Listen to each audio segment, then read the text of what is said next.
கிறிஸ்துவுக்குள் பிரியமானவர்களே, இந்த நாளுக்கான மாலை நேரம்னா அப்போஸ்தலனாகிய பவுல் ரோமருக்கு எழுதின நிருபம் 8ஆம் அதிகாரம் 26வது வசனம். ரோமர் 8:26, ரோமன்ஸ் 8:26. அந்தபடியே ஆவியானவரும் நமது பலவீனங்களில் நமக்கு உதவி செய்கிறார். நாம் ஏற்றபடி வேண்டிக் கொள்ள வேண்டியது என்னதென்று அறியாமல் இருக்கிறபடியால் ஆவியானவர் தாமே வாக்கு கடங்காத பெருமூச்சுக்களோடு நமக்காக வேண்டுதல் செய்கிறார். இந்த வசனம் மேலோப்பம் வாசிக்கும் போது நமக்கே கொஞ்சம் ஆச்சரியமாக இருக்கும். என்ன நம்ம ஜெபம் பண்ணுறது என்ன நமக்கு தெரியாதா? எப்படி? நீங்கள் யோசிச்சு பாருங்கள். ஆவியானவர் நமக்கு நம்முடைய பலவீனங்களில் உதவி செய்கிறாரு. பட் என்ன இங்கே சொல்லும்போது என்ன சொல்கிறாருன்னா, நம்முடைய பலவீனத்தில் இருக்கிறதுனால, ஏன்னா நம்ம ஒரு மாம்ச பிரகாரமாக இருக்கோம், நம்மளுடைய புரிந்து கொள்ளுதல் ஒரு குறிப்பிட்ட அளவு தான். அதனால் நமக்கு எது சரியான முறையில் நம்மளால் ஜெபம் பண்ண முடியும் அப்படிங்கிறது நமக்கு தெரியாது. அதனால் நம்ம என்ன பண்ணுறோம்? ஆவியானவர் தான் நமக்கு பரிந்து பேசக்கூடியவராய் இருக்கிறார். ஏன்னா பரிசுத்த ஆவியானவர் என்ன பண்ணுறாரு? நம்முடைய இருதயத்தினுள்ள ஆழங்களை பார்க்கக்கூடியவராய். ஏன்னா நம்ம யோவான் 14வது அதிகாரம் 16, 17வது வசனத்தில் பார்க்கும்போது ஆவியானவர் நமக்கு ஒரு ஒத்தாசை செய்யக்கூடியவராய், உதவி செய்யக்கூடியவராய், நமக்குள்ள வாசமாய் இருந்து நம்மை வழி நடத்தக்கூடியவராய் இருக்கிறார். அதனால என்ன பண்ணுறாரு? அந்த ஆவியானவர் நம் மூலமாக பேசக்கூடியவராய் இருக்கிறார். அப்போ சில நேரங்களில் என்ன சொல்கிறாரு? வாக்கு கடங்காத பெருமூச்சுக்களோடு நமக்காக வேண்டுதல் செய்கிறார். அதாவது நம்முடைய இருதயத்தில் என்ன இருக்குது அப்படிங்கிறது நமக்கு தெரியுதோ இல்லையோ, கர்த்தருக்கு தெரியும்.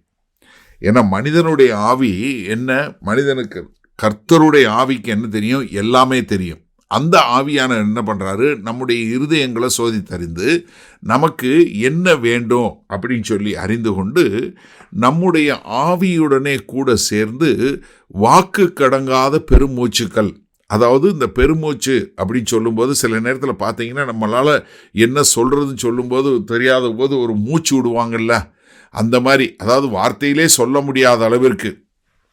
ஏன்னா எபேசியர் 6வது அதிகாரம் 18வது வசனத்தை சொல்லும்போது ஒரு விசுவாசிக்கிறவங்க, கர்த்தர் இருக்கிறவங்க எப்போ ஆவியில் எப்பொழுதும் நாம் ஜெபிக்கிற மக்களாய் இருக்க வேண்டும் என்று சொல்லக்கூடிய ஒரு காரியத்தை நமக்கு சொல்லி கொடுக்குது. அதனால நம்ம என்னன்னா, நம்ம ஆவியானவர் நமக்குள்ளே இருக்கிறாரு. அந்த ஆவியானவர் என்ன பண்ணுறாரு? நம்முடைய இருதயத்தை சோதி தருகிறாரு. நம்முடைய பலவீனங்களில் இருக்கிறோம். அதனால நமக்கு என்ன ஜெபம் பண்ணணும்னு தெரியல. அப்போ என்ன பண்ணுறாரு? அவர் நம்மளோட ஆவியோட சேர்ந்து ஒரு தேவனுக்காக தேவன்கிட்ட ஜெபம் பண்ணுறாரு. ஆனால் அது வாக்குக்கு அடங்காத ஒரு பெருமூச்சுக்களாக இருக்கக்கூடிய ஒரு காரியத்தை பார்க்குறோம். அப்போ சில நேரங்களில் நம்ம சொல்லணும்னு அவசியம் இல்லை, சொல்ல முடிவதில்லை. மாறாக என்ன வருது? அது நம்முடைய இருதயத்திலிருந்து ஒரு பெருமூச்சுக்களாக வரக்கூடியது. அப்போ ஆண்டவர் அப்படிப்பட்ட ஒரு காரியத்தை நமக்கு செய்கிறாரு. சரி, இந்த நாளில் இந்த வசனத்தை நம்ம எப்படி எடுத்துக்கொள்வது?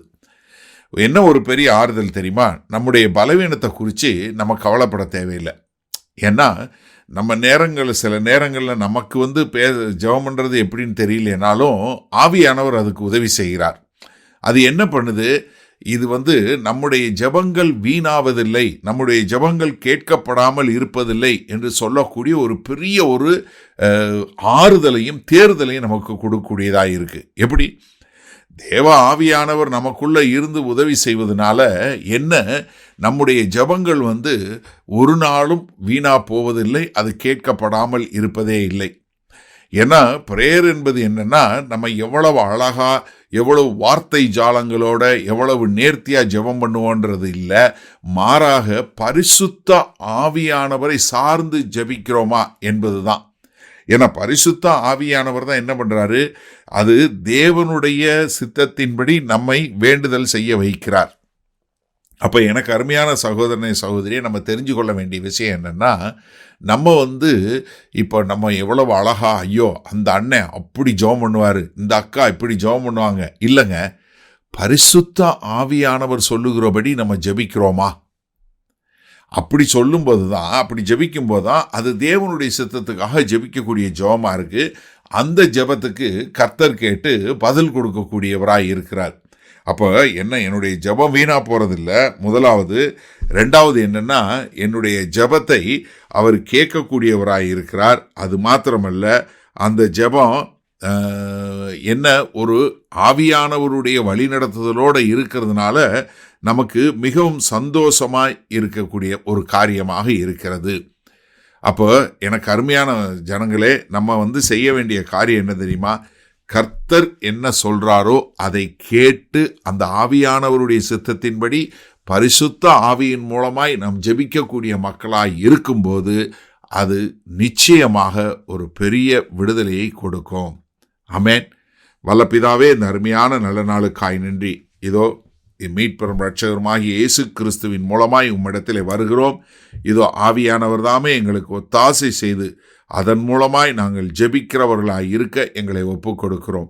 மீட்பெரும் இரட்சகருமாகிய இயேசு கிறிஸ்துவின் மூலம் பிதாவே, ஆமேன். கர்த்தர் உங்களை ஆசீர்வதிப்பாராக. நாம் நாளை காலை தினசரி தியானத்தில் சந்திப்போம். Good night.